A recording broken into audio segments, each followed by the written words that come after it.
Romo, Suster, Bapak Ibu yang terkasih, selamat sore, berkah dalam. Di dalam novena hari ke-6 ini, kita diundang bersama Roh Kudus untuk menyadari bahwa kita memiliki karunia Roh Kudus dalam diri kita. Pertama-tama berkat sakramen pembaptisan kita. Dan semakin dikuatkan di saat kita menerima anugerah sakramen Krisma. Dan Roh Kudus itulah yang Tuhan janjikan bagi kita semua. Roh Kudus diharapkan menjadi penuntun bagi kehidupan kita.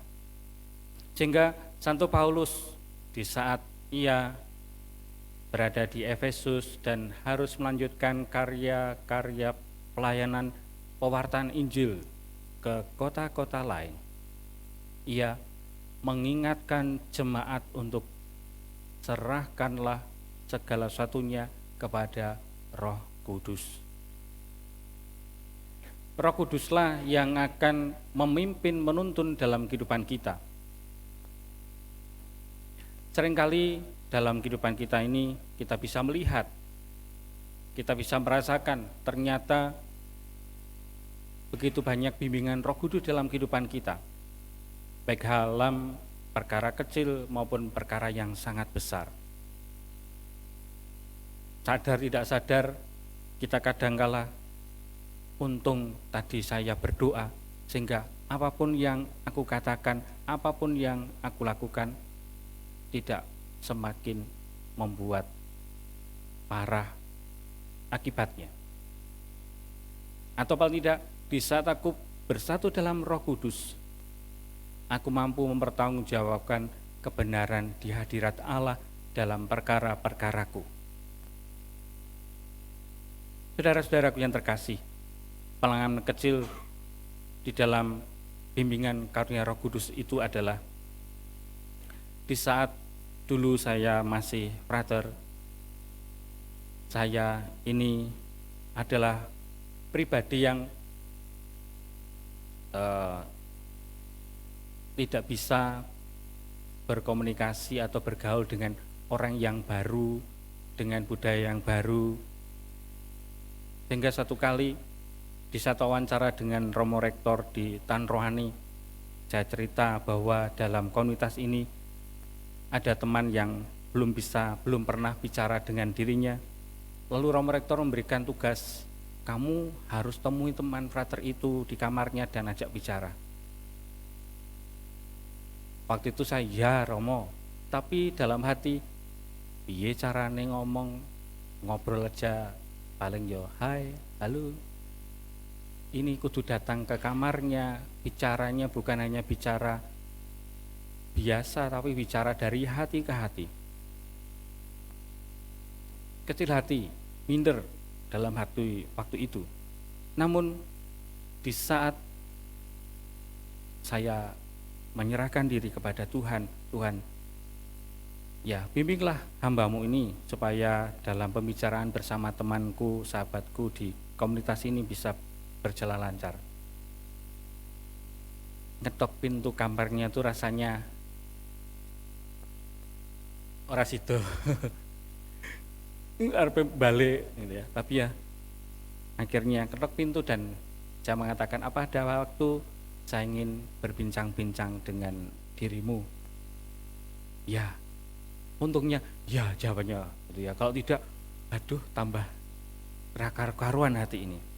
Dan yang memang awalnya kaku, tapi betul dengan karunia Roh Kudus, sebelum saya ketemu dengan teman saya itu berdoa, ternyata Roh Kudus membimbing dan melancarkan yang awalnya kaku-kaku, ya hanya bicaranya, tanya informasi saja, akhirnya bisa sharing, berbagi rasa, berbagi pengalaman hidup, dan akhirnya dari situlah akhirnya saya bersama komunitas semakin akrab, semakin saling bisa mendukung satu sama lain.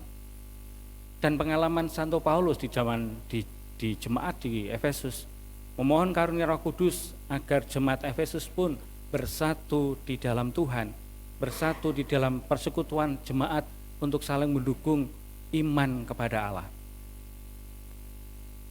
Dan Tuhan Yesus dalam Injilnya hari ini pun berdoa agar karunia Roh Kudus membimbing dan mempersatukan umat, mempersatukan murid-muridnya agar bersatu seperti Allah bersatu dengan dirinya. Saudaraku yang terkasih, tantangan memang zaman sekarang ini lebih besar daripada tantangan zamannya Paulus di Efesus. Zaman sekarang ini, di zaman dunia modern, sekarang ini tantangan yang paling besar adalah gadget. Kita megang HP, bisa tetangganya dilupakan.